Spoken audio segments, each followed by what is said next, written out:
Hey everybody, welcome to Perseverance Film and Media. Thank you for joining. So today I'm gonna give you guys my 3 tips for shooting a commercial.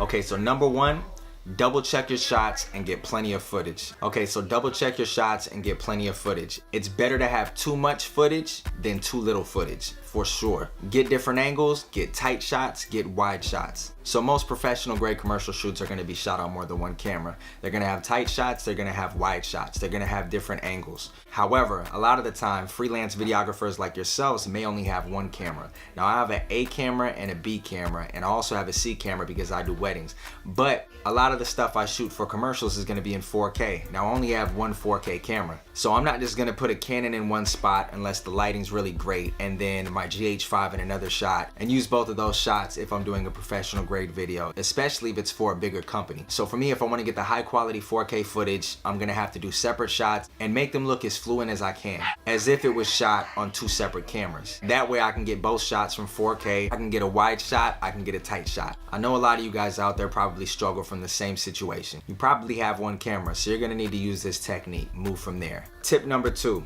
and I know that this is gonna be kind of difficult for some of you guys, but if you're looking into moving into commercials or working for certain clients like that, when there's a lot of money on the line, you're gonna have to practice this and you're gonna have to get used to it. And that's just speaking up. So speak up if you need to redo a shot. So if you feel kind of confident, or maybe you're a little bit unsure and you think you might need to redo a shot, but you're kind of nervous because you don't want to make the talent redo the whole shot, or you don't want to maybe tell your other photographer, or maybe you're working under a guy. Maybe you're working under a guy and he's expecting you to get wide shots or tight shots while he's getting the opposite. And you don't want to make him redo stuff because you don't want to make yourself look bad. So I've made this mistake before. I kept quiet thinking, it's probably good. I'm pretty sure it's good. I checked it real fast. And a lot of the times you'll be going through shots and you won't really have time to review them. Or if you do, maybe you just have a split second, so you can't really get a good look at it. So if you think that you might not have it, or if there's any chance, you're better off just telling them to redo it and telling them that you just want a backup shot. Just tell them, hey, I think I can do a little bit better on my end. Let's do it one more time. And most of the time they won't really mind. Now, if they do, oh well, it's gonna be better than you not speaking up and then going home, checking your footage, and then realizing, oh crap, I don't have the shot, this shot isn't usable. Maybe you're using a gimbal, maybe the gimbal got a little bit too rocky, maybe the shot was underexposed or overexposed. It happens sometimes. Professionals are gonna understand that, and professionals make the same mistakes as well. So just speak up if you think you don't have the shot.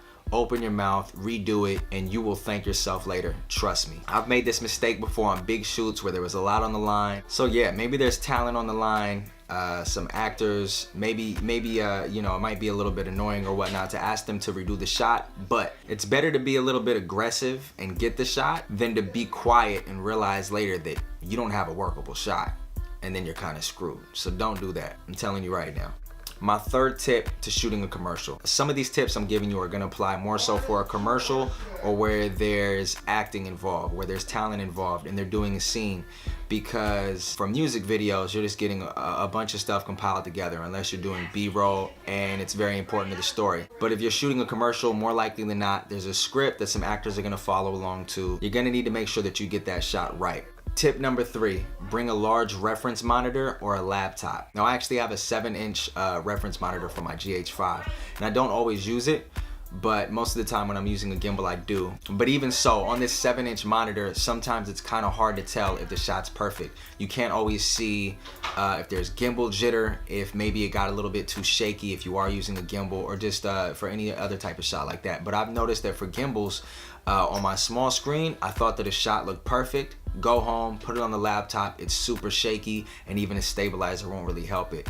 Now, if your gimbal is properly stabilized, sometimes this won't be a problem, but occasionally you might get a little bit extra jitter. You might get a little bit more jitter than what you expected. So I was actually on a commercial, and I've made some of these mistakes, and I didn't check the references before leaving, or at least I did on the small camera monitor, but then when I went home and checked on the laptop, it was too shaky. I was stressed out. I wasn't sure if the stabilization was gonna work. It could have been huge. Sometimes if you're working under someone, they might ask you to do something you're unsure of.